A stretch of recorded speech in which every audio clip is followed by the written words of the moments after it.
Bismillahirrahmanirrahim. Assalamualaikum dan salam sejahtera. So, tahniah kepada pelajar baru dan selamat datang kepada pelajar baru Politeknik Seberang Perai bagi sesi ini. Okey, hari ini saya berikan khidmat kepada semua pelajar-pelajar baru Politeknik Seberang Perai mengenai sistem penasihatan akademik yang kita sedang laksanakan di Politeknik Seberang Perai. Okey, saya Puan Cik Fauziah binti Adam, iaitu penyelaras bagi penasihat akademik Politeknik ataupun singkatannya PPAP.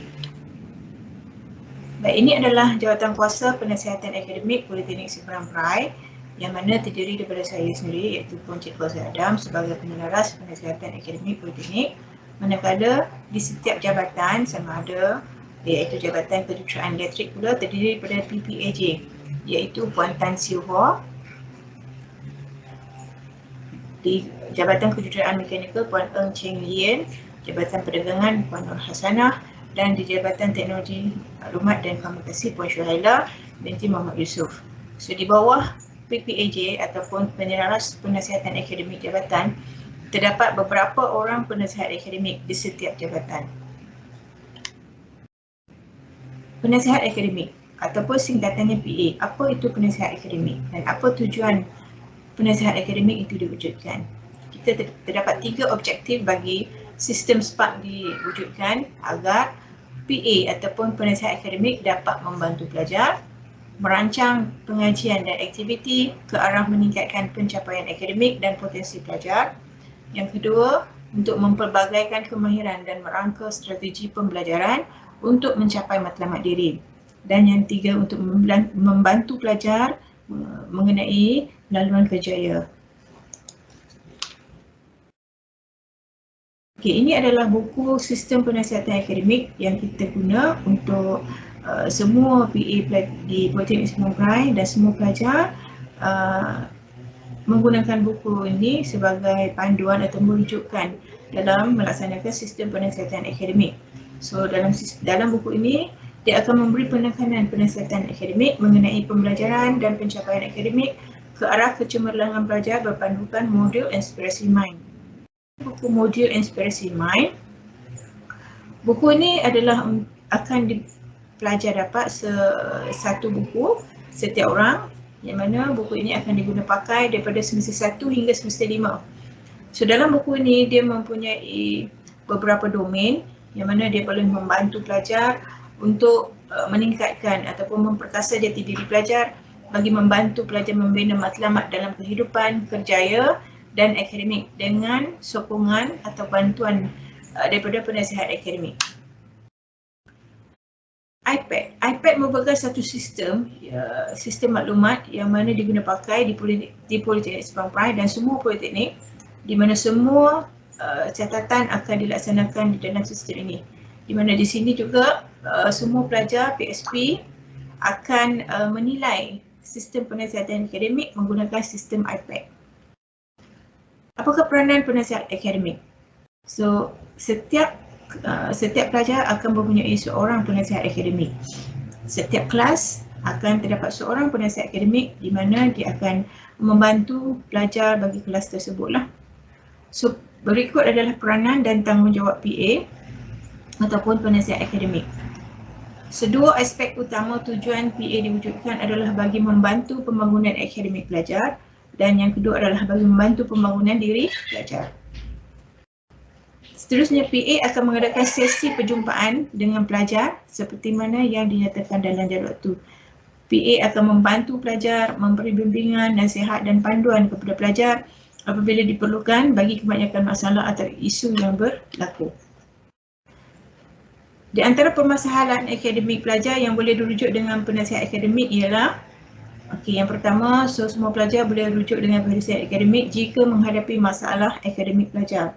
Sama ada masalah keputusan peperiksaan yang rendah, pendaftaran khusus ataupun terpaksa ditahan daripada memiliki peperiksaan akhir dan sebagainya. So pelajar boleh rujuk dengan PA lah. Ini adalah masalah kehadiran, di mana jika terdapat pelajar yang tidak hadir lebih daripada 3 jam, so sebenarnya kamu akan diberikan satu surat amaran. Okay? So di sini pelajar akan perlulah bersemuka dengan PA untuk berbincang mengenai masalah yang timbul, kenapa dan bagaimana untuk mengatasi daripada mendapat surat amaran akhir dan seterusnya. Masalah keluarga. So, pelajar boleh juga untuk berbincang dengan PA bagi masalah keluarga yang dihadapi jika pelajar tidak dapat menyelesaikannya sendiri ataupun dia telah menyebabkan berlakunya konflik terhadap akademik pelajar itu sendiri. So, masalah kesihatan. So, jika pelajar ada masalah kesihatan seperti ditahan di hospital ataupun terlibat dengan kemalangan dan sebagainya, so PA adalah orang yang kedua selepas ibu bapa kamu lah untuk kamu maklumkan, kerana PA perlu tahu status kamu macam mana. Sebab jika kamu ponting, kamu tidak hadir tanpa memberitahu kepada PA, so mungkin nanti akan memberi kesanlah kepada final exam nanti. Sebab jika kehadiran tidak cukup 80%, so pelajar boleh ditahan daripada menduduki peperiksaan akhir. Masalah kewangan. So, jika kamu ada masalah kewangan, tidak dapat membayar yuran dan sebagainya, so ia ini pun pelajar boleh merujuk kepada PA. So, nanti PA akan adalah sesi bersemuka dengan kamu untuk berbincang dan bagaimana untuk mengatasi masalah tersebut. So, masalah sosial, so ini pun PA akan main peranan lah untuk membantu pelajar. Masalah disiplin ni banyaklah nah, contohnya masa exam ataupun melanggar peraturan politeknik, kes asrama, gangster dan sebagainya. So ini akan menyebabkan pelajar menjadi sedikit masalah lah. So kalau boleh, pelajar diharap tidak akan melibatkan diri dengan kegiatan-kegiatan yang tidak bermoral seperti ini lah, seperti dalam gambar. Okey, apabila kamu ada masalah, so apa peranan PA sebenarnya? PA ni dia tak boleh buat apa sebenarnya. PA ni dia akan cuba membantu kamu, dia boleh mendengar masalah kamu dan dia boleh memberi pendapat, motivasi bimbingan kepada para pelajar. So jika PA tidak dapat melaksanakan jika PA tidak dapat menyelesaikan masalah tersebut, so PA dia akan merujuk kamu kepada unit-unit tertentu lah. So mungkin PA akan merujuk kepada unit akademik ataupun unit HCP, unit psikologi dan lain-lain. So ini adalah apa yang terkandung dalam buku sistem penasihatan akademik yang saya tunjuk tadi tu. Okey. Okey, perjumpaan dengan PA seminggu sekali seperti di dalam jadual waktu kelas. Ini adalah contoh jadual waktu yang kamu akan dapat nanti. So kalau di sini dia letak nama kelas. Jika kamu kelas di EE1A, so akan ada seorang yang akan menjaga kamu, iaitu PA kamu. So dalam kes ini, kita tengok yang mana PA. Ini PA kan, PA/EXA. So makna ganda penasihat akademik kamu adalah siapa? ISNI lah, Cik ISNI. Ini adalah penasihat kamu dan penasihat akademik kamu. So yang lain-lain ni adalah pensyarah kursus yang mengajar kamu bagi subjek-subjek tertentu. Contoh macam ni, Hidayah J. Dia mengajar subjek DET 10013. Apa dia? DET 10, okey, electrical technology. Okey, 3 jam kredit. Macam tu kita baca jadual. So di sini jadual yang kamu akan terima daripada PA kamu lah. Kalau di E1A contoh, so PA-nya adalah ISNI. So ini adalah untuk sesi Jun 2020. So jadual yang lama lah. Okey, perjumpaan PA bersama penasihat akademik ni dalam 1 minggu jumpa sekali lah, 1 jam. So ini masa perjumpaan face to face dulu. Tapi sekarang kita dah tak ada perjumpaan face to face, so kita akan ada perjumpaan secara online.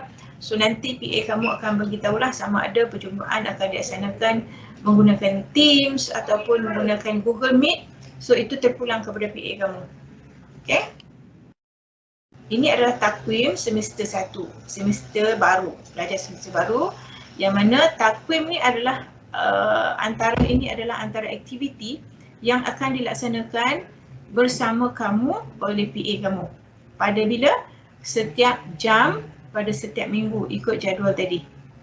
So kalau jadual kamu hari Isnin pukul 10, makna kata pukul 10 hari Isnin, so akan jumpa dengan PA kamu.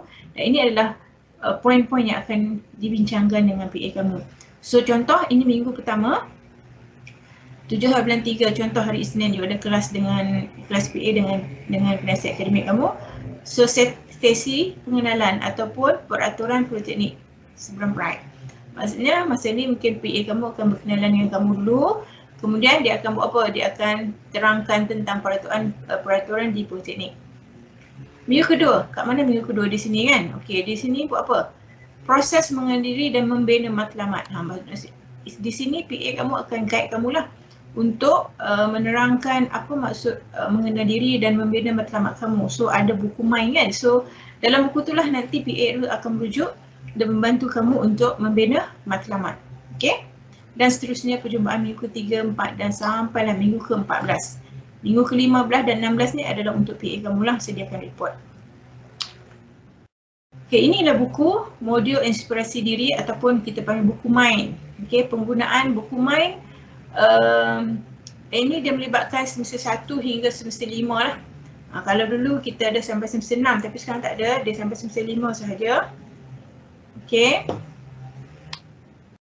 Hasrat buku main ni apa dia? Untuk diimplementasikan kepada pelajar untuk memperkembangkan potensi minda dan kecenderungan diri mereka. So maknanya diri kamu tu, kita tujuannya kita nak bina diri kamu tu. Bukan kamu masuk politeknik untuk akademik saja. So buku main ni dia lebih kepada untuk pembangunan diri pelajar di luar. Dia lebih kepada contohnya jati diri kan, okey, keyakinan dan sebagainya. Okey, seterusnya modul iPad. Modul iPad ni adalah satu sistem. So bila you buka website Politeknik Sebelum Pride and then masuk ke SPMP nanti, so yang tu semua PA kamu akan maklumkan nanti. So ada satu ikon dekat sini iaitu penasihat akademik. So inilah yang penasihat akademik yang akan catat semua perjumpaan kamu kat dalam ni. Okay. So bila you klik kat situ, so ini adalah menu yang you akan jumpa. So dalam ni ada apa? Ada buku panduan sistem penasihat akademik. So you boleh klik kat sini dan download lah untuk you baca apa yang ada dalam tu. Buku modul inspirasi diri. Ini dalam soft copy. Okay, tapi kamu dah dibagi dalam bentuk hard copy, tak perlu print lah. Kemudian ini adalah bahagian penasihat akademik, maksudnya yang you boleh tengok. Okay. Sini ada satu ikon dekat sini iaitu penilaian keberkesanan sistem penasihatan akademik. Yang ini you kena klik bila masuk minggu ke-12, 13 dan 14. You klik dan isi borang penilaian yang ada dalam ni lah. Okey, kita tengok borang tu. So bila you klik dia akan keluar borang ni lah. So you kena jawab soalan. Contoh, saya sangat memerlukan PA sepanjang pengajian saya di Politeknik. Kalau betul kamu setuju dan you sangat setuju, so you tandalah sangat setuju 5. Kalau you rasa you tak perlukan penasihat akademik, you tandalah 1. Itu yang dimaksudkan dengan penilaian. So kalau you rasa PM sangat membantu kamu, you tandalah sangat setuju. Biasanya dia akan tanda sangat setuju ataupun setuju lah. Okey, perjumpaan PA ni dia akan berjumpa secara bersemuka ataupun telefon. Iaitu telefon ni maksudnya call, WhatsApp, SMS, WeChat. Kalau media sosial ni macam Facebook, blog dan lain-lain kalau PA kamu dah buat lah. Okey. Kemudian bila dah isi, klik button simpan. Yang ini buat pada minggu ke-12, hujung SEM nanti. Nanti PA kamu akan beritahu barulah kita buat yang ni nah. So bukan sekarang.